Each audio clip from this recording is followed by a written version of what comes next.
नमस्कार, Byju's exam prep IAS Hindi platform पर आपका स्वागत है। दोस्तों, आज हम लोग 11 जून 2022 के द हिंदू समाचार पत्र का विश्लेषण करेंगे, जो कि आपके संघ लोक सेवा आयोग की परीक्षा के लिए लाभदायक सिद्ध हो सकता है।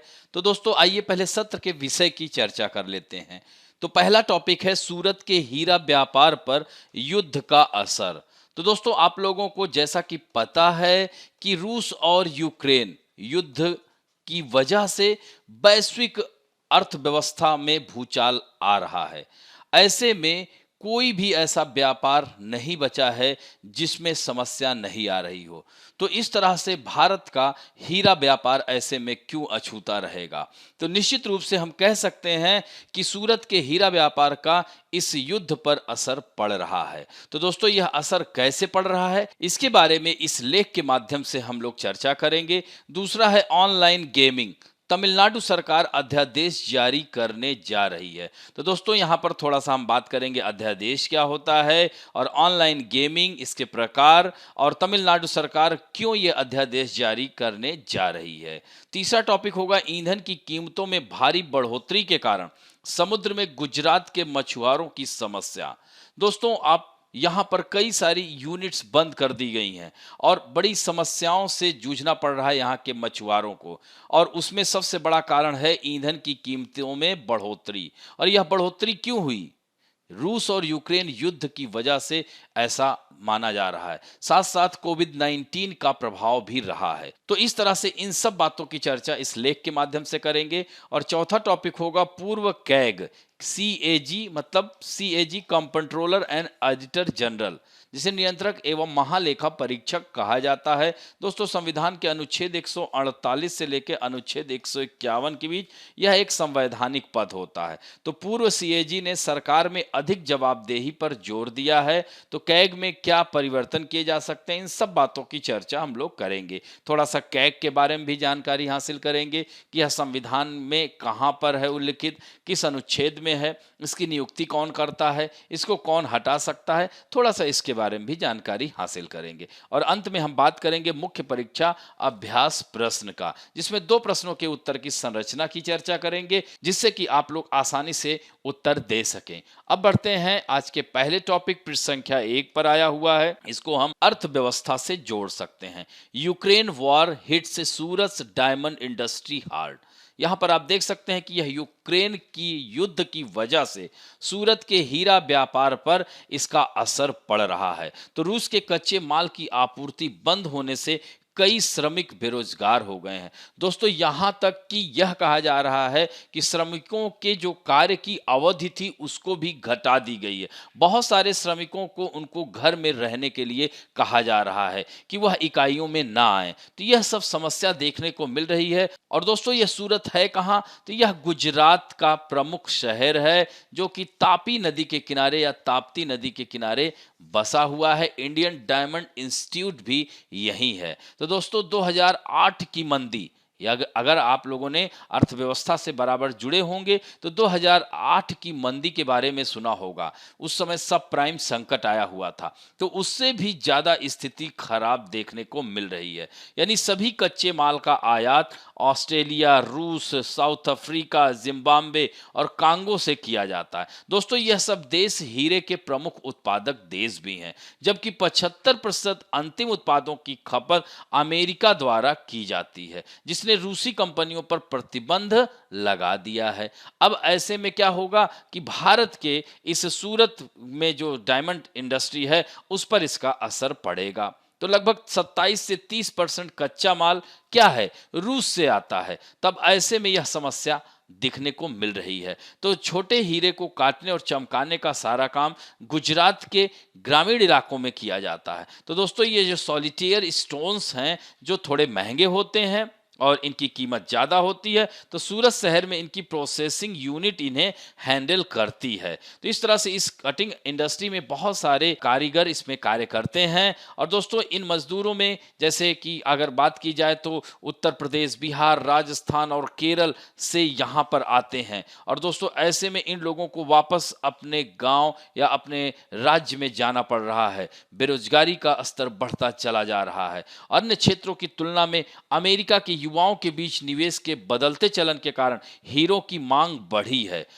कोविड लॉकडाउन के दौरान भी निर्यात में उछाल आया है। तो इस तरह से 2021-22 में रत्नों और गहनों का कुल निर्यात 37 बिलियन डॉलर, जबकि पिछले साल 27 बिलियन। तो इतना बड़ा उछाल आया हुआ है। लेकिन यह सब, अब इसमें कई कारण आप देख सकते हैं, जैसे कि मैंने क्या बताया कि एक तो सबसे बड़ी चीज यह है कि अमेरिका में युवाओं के बीच निवेश के बदलते चलन के कारण हीरो की मांग बढ़ी है। दूसरा, कोविड लॉकडाउन के कारण निर्यात में उछाल आया।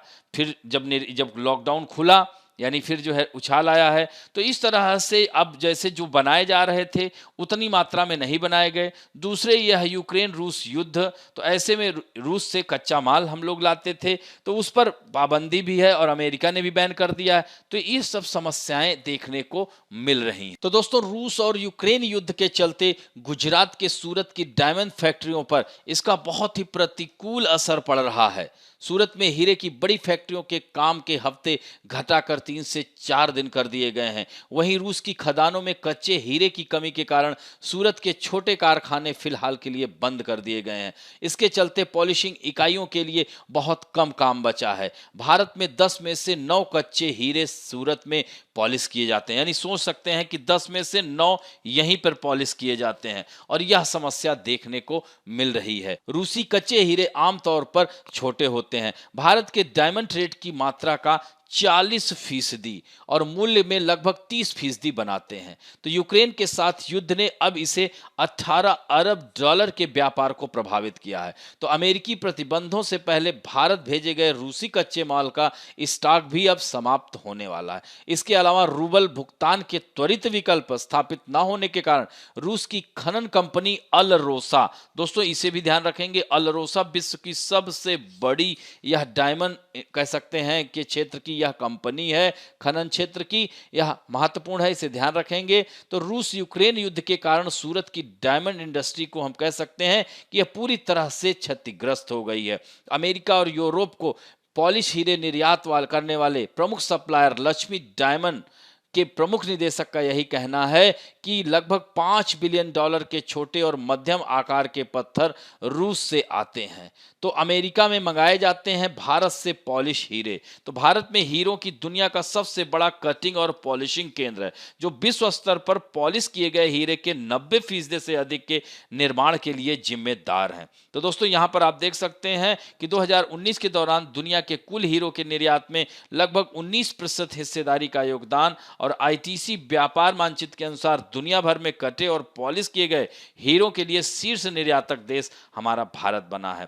तो इस तरह से फरवरी 2021 तक भारत के सोने और हीरे के व्यापार ने भारत के सकल घरेलू उत्पाद में 5% और भारत के कुल व्यापारिक निर्यात में 14% का योगदान दिया है। दोस्तों, यहां पर थोड़ा सा मानचित्र में भी ध्यान रखेंगे, ये सूरत है, यही इंडियन डायमंड कटिंग इंडस्ट्री है एंड इंडियन डायमंड इंस्टीट्यूट भी है, जो कि गल्फ ऑफ खंभात की में स्थित है, और यहीं से तापी नदी बहती है, इसी के किनारे अवस्थित है। तो दोस्तों, प्रयोगशाला में जो होते हैं निर्मित ये हीरे कैसे बनाए जाते हैं, तो प्रयोगशाला में अत्याधुनिक तकनीक का प्रयोग करके प्रयोगशाला के अंदर इन्हें ग्रोन किया जाता है, याद रखेंगे GROWN, बनाया जाता है, जो प्राकृतिक हीरे की बढ़ती प्रक्रिया की नकल करते हैं, और परिणाम एक मानव निर्मित हीरा, यानी मानव निर्मित हीरा जिसमें रासायनिक, भौतिक और वैकल्पिक रूप से पृथ्वी की सतह के नीचे जो ग्रोन किए गए हीरे के समान है। तो इसमें जो प्रोसेस यूज होता है, इसमें प्रयोगशाला में विकसित हीरे 2 प्रक्रियाओं द्वारा बनाए जाते हैं। एक होता है हाई प्रेशर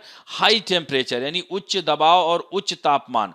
यह इस तरह की जो यह प्रक्रिया है वह चीन में की जाती है, जबकि भारत और संयुक्त राज्य अमेरिका में रासायनिक वाष्प जमाव, जिसे CVD कहा जाता है, यानी केमिकल वेपर डिपोजिशन का प्रक्रिया के द्वारा यहां पर हीरा का निर्माण किया जाता है। तो दोस्तों, इसका उपयोग, जैसे अब हीरे का उपयोग कहां होगा, आभूषण उद्योग, कंप्यूटर चिप्स, उपग्रहों, 5G नेटवर्क, इन सब में इसका प्रयोग किया जाता है, तो इसे भी ध्यान रखेंगे।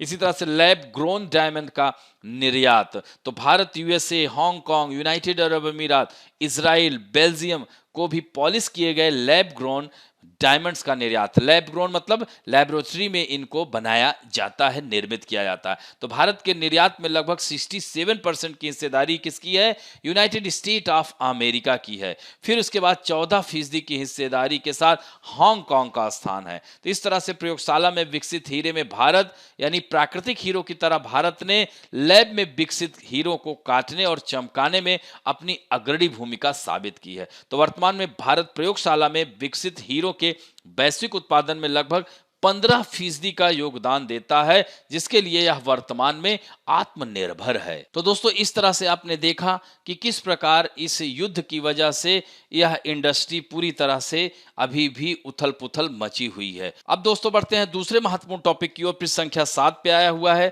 इसको सामान्य अध्ययन के सेकंड पेपर यानी शासन, गवर्नेंस और सोशल इशू यानी सामाजिक मुद्दे से भी जोड़ सकते हैं। तो ऑनलाइन गेमिंग तमिलनाडु सरकार अध्यादेश जारी करेगी। दोस्तों, अध्यादेश या अध्यादेश इसे ऑर्डिनेंस कहा जाता है।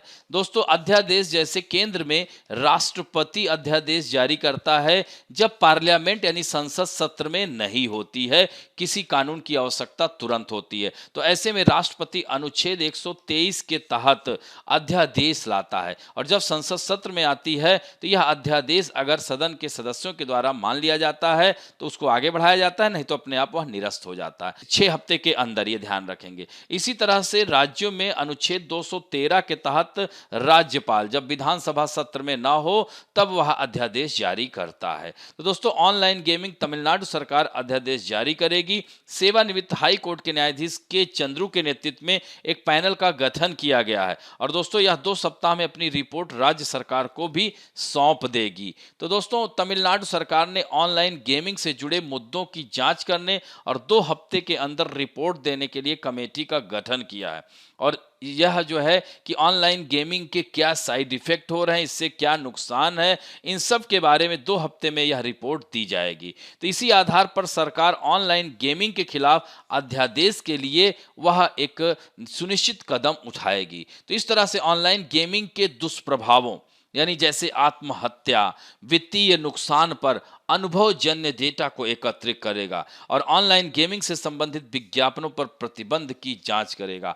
दोस्तों, आप लोग आज देख रहे हैं कि आजकल बच्चों में जैसे पबजी के बारे में सुना होगा कि इसका प्रचलन बहुत तेजी से बढ़ रहा है। आजकल आप देख सकते हैं कि बच्चों को अगर गेम खेलने से मना करते हैं तो बच्चे हिंसात्मक होते जा रहे हैं, अपने माता पिता पर ही वह वार कर दे रहे हैं, लोग आत्महत्या कर जा रहे हैं, वित्तीय नुकसान अलग से हो रहा है। क्योंकि यह ऑनलाइन गेमिंग इतनी आसानी से हो जाती है कि अगर बच्चा अपने माता पिता का, अपने पेरेंट का फोन लेकर के वह गेम खेलता होता है, उसमें ऑप्शन आते हैं और धीरे धीरे करके पूरा पैसा गायब। कई ऐसे उदाहरण आप लोगों ने देखा होगा कि बच्चे ने पूरी शॉपिंग कर दी और जो है गेम भी खोला। तो इस तरह से यह वित्तीय नुकसान हो रहा है और इसके साथ साथ समाज में एक कुरीति कह सकते हैं विकसित हो रही है और इस तरह से बच्चे अब आइसोलेट होते जा रहे हैं, एकाकी होते जा रहे हैं। वह अगर कोई भी व्यक्ति आता है तो उनसे मिलने में भी अब उनको कोई इंटरेस्ट नहीं रह गया है, वहीं बगल बैठे रहते हैं और दिन भर गेम में वह लोग व्यस्त रहते हैं। इससे उनके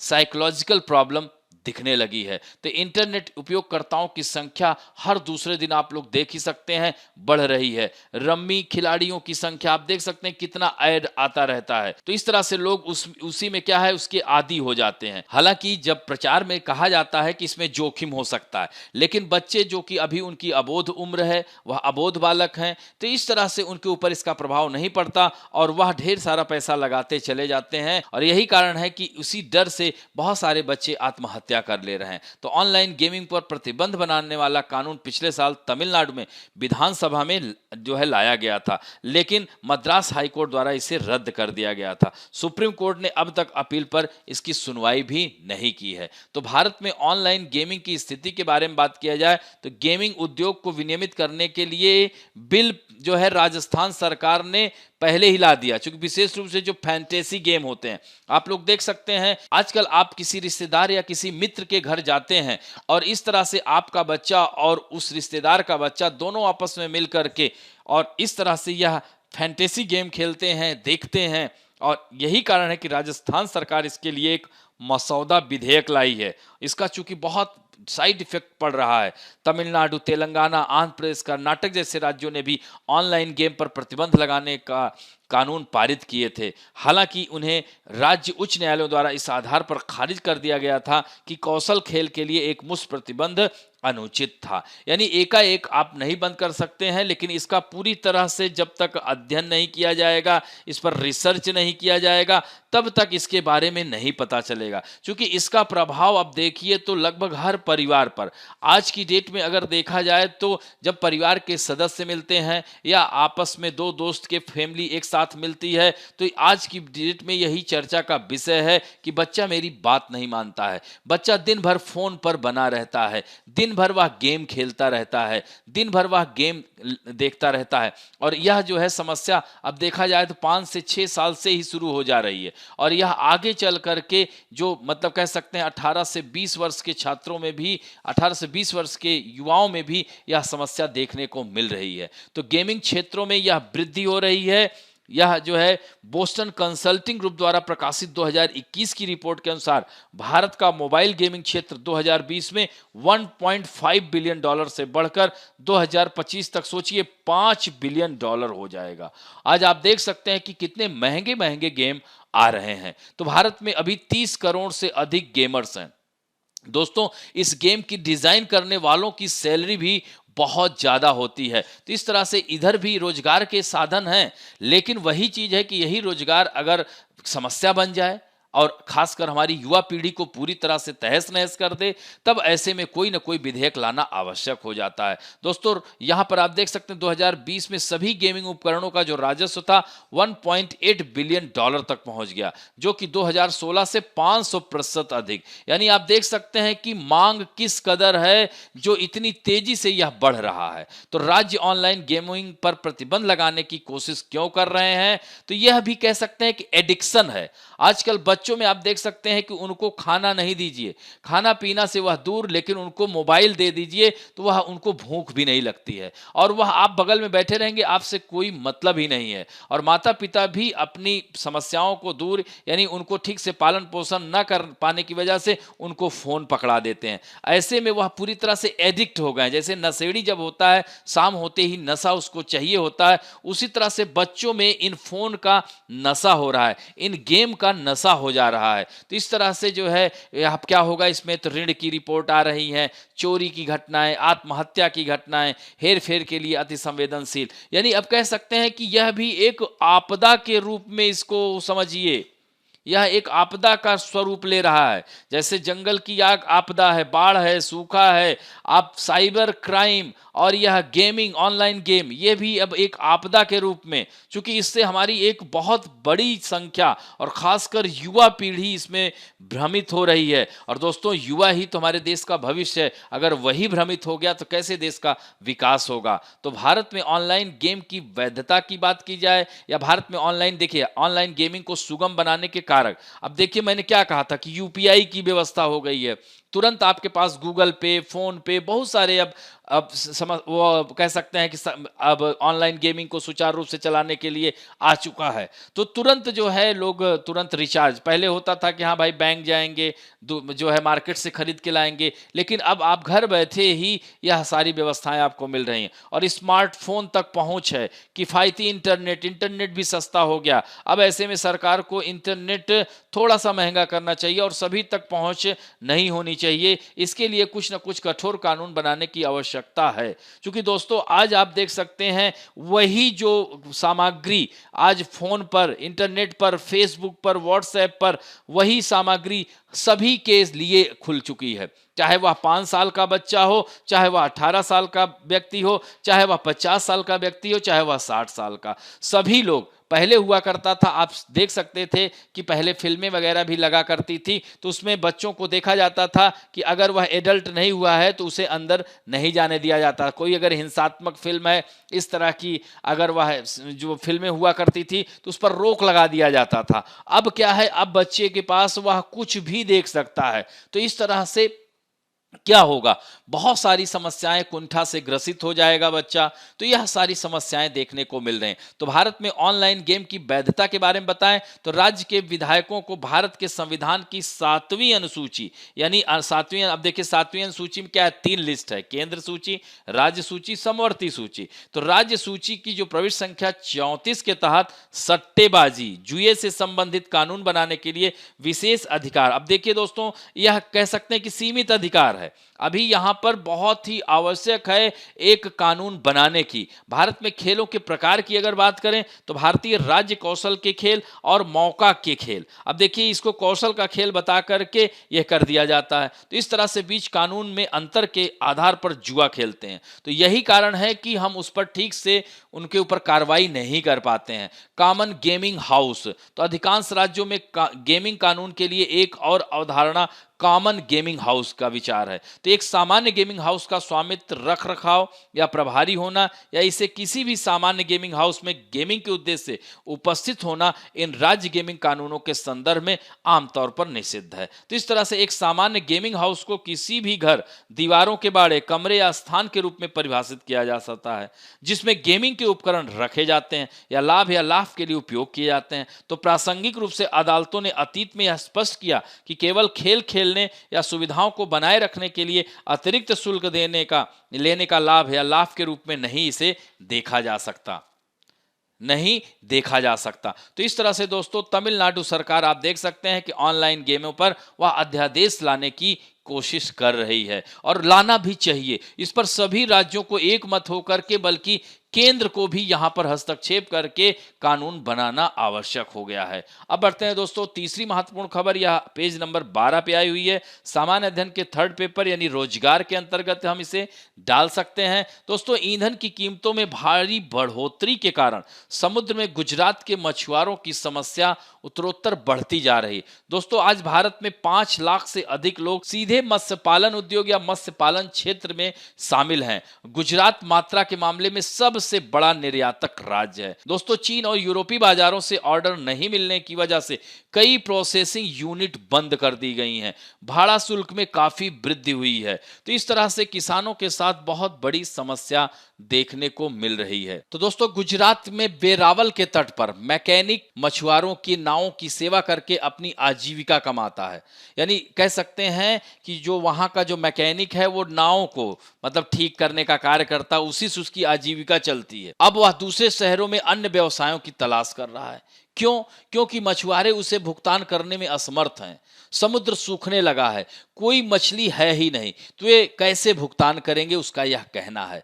क्यों? क्योंकि डीजल की कीमतों में भारी वृद्धि, माल ढुलाई लागत जो 2 साल में 6 गुना बढ़ गई है। सोचिए, तो 6 गुना बढ़ जाने की वजह से और घटती मछली उत्पादन गुजरात के तटीय क्षेत्र में संकट जैसी स्थिति पैदा कर दी है। यहाँ के तटीय क्षेत्रों के रोज कह सकते हैं मछुआरों के लिए, व्यापारियों के लिए बहुत बड़ी समस्या बढ़ती जा रही है। एक्वा कल्चर उत्पादों में अमेरिकी बाजार के लिए दर $15 से बढ़कर सोचिए $70 प्रति किलोग्राम हो गया। तो इस वृद्धि के कारण मछुआरों का पर्याप्त मूल्य भी नहीं मिल पा रहा है और इस तरह से अपनी कार्यशील पूंजी भी उन्हें नहीं मिल पा रही है, क्योंकि भुगतान में आमतौर पर महीनों की देरी होती है और यह एक प्रमुख मुद्दा बना हुआ है। दोस्तों, कोविड-19 प्रतिबंधों के कारण चीनी बाजार बंद होने के कारण कुछ इकाइयों को पहले से ही बंद करने के लिए मजबूर होना पड़ा और यूरोपीय संघ के साथ अनुकूल मुक्त व्यापार समझौता भी भारत के साथ नहीं है।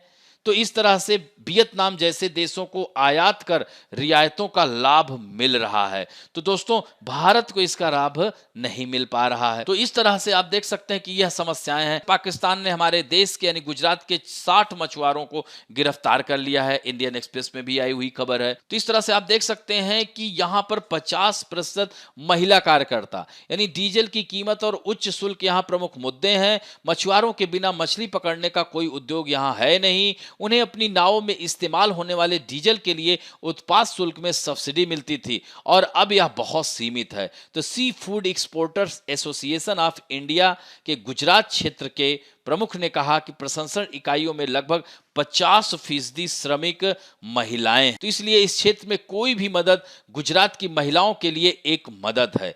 कीमतों में कमी के कारण अंतर्देशीय मछली पकड़ना भी संकट में है। बैक वाटर झींगा मछली पकड़ने के लिए नाव का लोग उपयोग करते हैं। यदि पानी उथला है तो उसमें चलते हैं और मछली पकड़ने का कार्य करते हैं, और यह उत्पाद बारिश के तेज पानी और समुद्र के पानी के मिश्रण पर निर्भर करता है। दोस्तों, इसी में एक महत्वपूर्ण है जो कि सरकार की पहल है, यह सागर परिक्रमा पहल। इसी तरह से मत्स्य संपदा योजना भी केंद्र सरकार चला रही है मछुआरों की दशा और दिशा को सुधारने के लिए। तो दोस्तों, यह सागर परिक्रमा है क्या? तो यह जो है, कह सकते हैं सागर परिक्रमा, यह यात्रा देश की खाद्य सुरक्षा, तटीय मछुआरों समुदायों की आजीविका और समुद्री इकोसिस्टम की सुरक्षा के लिए समुद्री मत्स्य संसाधनों के उपयोग में स्थायी संतुलन पर केंद्रित होगी। और इस यात्रा को मत्स्य पालन, पशुपालन, डेयरी मंत्रालय का मत्स्य पालन विभाग आजादी का अमृत महोत्सव के एक भाग के रूप में आयोजित कर रहा है। तो गुजरात से शुरू होने वाले इस परिक्रमा को आत्मनिर्भर भारत की भावना के अनुरूप सभी मछुआरों, मत्स्य पालन से जुड़े किसानों और संबंधित हितधारकों के साथ एकजुटता प्रदर्शित करने के लिए पूर्व निर्धारित समुद्री मार्ग के जरिए सभी तटीय राज्यों, केंद्र शासित प्रदेशों में आयोजित करने का इसे प्रस्ताव रखा गया है। तो दोस्तों, यह जो है 5 मार्च 2022 को सागर परिक्रमा का उद्घाटन किया गया था। दोस्तों, इसके अंतर्गत आजादी का अमृत महोत्सव के हिस्से के रूप में गुजरात के मांडवी स्थित श्यामजी कृष्ण वर्मा स्मारक से शुरू होने वाली यह परिक्रमा तटीय मछुआरों की समस्या को जानने का एक प्रयास है, और इस प्रक्रिया को चरणबद्ध तरीके से गुजरात के अन्य जिलों और देश के अन्य राज्यों के शासित प्रदेशों में यह आयोजित की जाएगी। तो इस तरह से आप देख सकते हैं, यहाँ मांडवी गुजरात में यह शुरू होगी और यह ऐसे आगे बढ़ती चली जाएगी। तो पूरी दूरी गुजरात के कच्छ जिले में अरब सागर के तट पर मांडवी के तट से यह तय की जाएगी। तो इस तरह से यह आत्मनिर्भर भारत की भावना के सभी मछुआरों और मछली किसानों, संबंधित हितधारकों के साथ एकजुटता का प्रदर्शन करते हुए तटीय क्षेत्र में, समुद्र में इसकी परिकल्पना की गई और उनके बारे में जाना जाएगा, कैसे जो है इस उद्योग को आगे बढ़ाया जाए। और दोस्तों, जलीय कृषि के माध्यम से भारत विश्व में मछली का दूसरा प्रमुख उत्पादक है।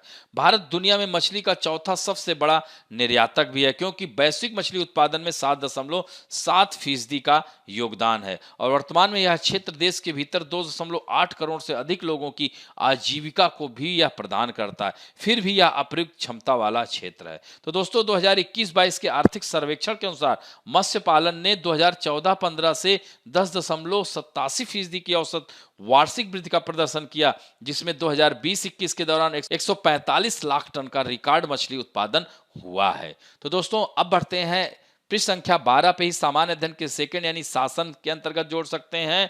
तो यह जो खबर है, पूर्व कैग यानी कैग का मतलब CAG controller and auditor general, तो राजीव महर्षि थे, अब तो मुर्मू साहब हैं। तो राजीव महर्षि कहते हैं कि उपलब्ध डेटा ठीक से ऑडिट करने योग्य नहीं है। तो इस तरह से उनका यही कहना है कि जब आश्वासनों की बात आती है तो कैग निजी कंपनियों के CA के मानकों को भी वह पूरा नहीं करती। तो इस तरह से उन्होंने कहा कि इसमें सुधार करने की आवश्यकता है। कैग अधिकारी एक सख्त समय रेखा पर हैं और आमतौर पर फाइल खो गई है। जब जांच की जाती है तो यही कहा जाता है कि फाइल जल गई या फाइल खो गई, तो यही सब बहाने का सामना किया जाता है। तो कई राज्य सरकारों के खर्च का लगभग 25% एक व्यय के रूप में लेबल किया जाता है। तो उपलब्ध डेटा अस्पष्ट और त्रुटिपूर्ण है, यानी उनके पास डेटा ही, जब वह कैग जांच करने जाता है तो यही सब समस्याएं कि फाइल गुम हो गई है, आग लग रही थी उसमें जल गया, तो इस तरह से उनके पास डेटा का अभाव होता है। तो डॉक्टर अंबेडकर ने कैग के बारे में कहा था कि मेरी राय है कि गणमान्य व्यक्ति या अधिकारी शायद भारत के संविधान का सबसे महत्वपूर्ण अधिकारी है, और निश्चित रूप से कैग जो है बहुत ही महत्वपूर्ण पद होता है। एक तरह देखा जाए तो पूरी भारत की अर्थव्यवस्था या भारत की जानकारी कैग के माध्यम से होती है, कैग के को होती है। तो यह एक ऐसा व्यक्ति है जो यह देखने जा रहा है कि संसद द्वारा मतदान किए गए खर्चे अधिक ना हो या विनियोग विधेयक में संसद द्वारा निर्धारित खर्च भिन्न ना हो। डॉक्टर अंबेडकर ने कैग को भारतीय संविधान का सबसे अहम प्राधिकारी बताया था, लेकिन क्या आज कैग उतना प्रासंगिक दिख रहा है? क्यों ऐसी बातें की जा रही हैं, सुधार की बातें की जा रही हैं? क्या वास्तव में सुधार की आवश्यकता है? दोस्तों विनोद राय भी जो हमारे देश के कैग रह चुके हैं, उन्होंने भी यही सुझाव दिया है कि जो है सुधार आवश्यक है। यानी निजी सार्वजनिक भागीदारी ट्रिपल पी, पंचायती राज संस्थानों और सरकार द्वारा वित्त पोषित समितियों को कैग के दायरे में लाना होगा। यानी इन सबको अभी कैग के दायरे में लाया ही नहीं जाता। ऐसे में पूरी तरह से पारदर्शिता नहीं हो पा रही है। तो दोस्तों, शासन में परिवर्तन के साथ तालमेल रखने के लिए कैग अधिनियम 1971 में संशोधन किया जाना अब अनिवार्य हो गया है। नहीं तो इन सब लोगों में के बारे में कैग को पता ही नहीं चल पाएगा। तो एक मुख्य सतर्कता आयुक्त यानी सीवीसी के चयन की तर्ज पर एक नया कैग चुनने के लिए एक कॉलेजियम प्रकार का तंत्र, यानी वह खुद उसी में से, और कैग भी कह रहे हैं कि एक सदस्य नहीं, इसे और बहुसदस्यीय बनाने की भी मांग की जाती रही है। दोस्तों, भारतीय कैग बनाम ब्रिटिश कैग की अगर हम बात करें तो भारतीय कैग केवल महालेखा परीक्षक की, सोचिए, सिर्फ ऑडिट करता है, जबकि नियंत्रक के बारे में उसके मतलब नाम है नियंत्रक एवं महालेखा परीक्षक, लेकिन वह सिर्फ महालेखा परीक्षक की भूमिका निभा पाता है। जबकि ब्रिटेन में यह पूरा नियंत्रक एवं महालेखा परीक्षक दोनों की शक्ति उसके पास होती है। और दोस्तों, भारत में कैग खर्च करने के बाद यानी एक्स पोस्ट फैक्टो के बाद खातों को वह ऑडिट करता है, जबकि ब्रिटेन कैग की मंजूरी के बिना, यानी कैग ही मंजूरी देगा कि इतना आवंटित करेंगे आपके लिए, सोचिए। और यहां पर क्या है कि जब पता चलता है तब उसके बाद वो ऑडिट करता है कितना खर्च हुआ।